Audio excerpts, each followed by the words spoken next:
আমার পীর পরিবারের একটা অংশ তারা রাজ্য সরকারের দালালি করে এখনো চলে যাচ্ছে। একটাবার মুখ খুলে কথা বলেনি মাদ্রাসার স্বার্থে একটা কথা বলেনি। তাহলে বলুন রাজ্য সরকার সাহস পাবে না কেন? যখন দেখে নিয়েছে আমি এদেরকে খরিদ করে নিয়েছি, এই আলেম উলামা পীরজাদেরকে আমি অর্থ দিয়ে কিনে নিয়েছি, এরা আমার কিনা গোলাম হয়ে গেছে, অতএব এদের মাদ্রাসাকে ভেঙে দাও।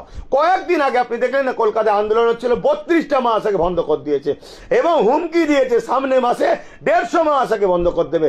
সিদ্দিকুল্লাহর মতো লোক যদি এদের এরপরও দালালি করে তো সরকার তো করবে। তো সরকারের যতটা না দোষ তার থেকে বড় দোষ আমাদের এই মোল্লা সুরাতে যেগুলো মুনাফেক রয়েছে, যারা মাদ্রাসার গাদ্দার, এরা হচ্ছে সব থেকে বড় দুশ্মন। এই দুশ্মন দেখে আমাদের চিনতে হবে। আজকে যে রসুলের সাফাতের আশা করি আমরা, যে নবীর দিনে আজকে ধ্বংস করে দিচ্ছে যারা, তাদের সঙ্গে আমরা সাথ দিয়ে বেড়াচ্ছি, আমাদের লজ্জা শরম একটু থাকা দরকার।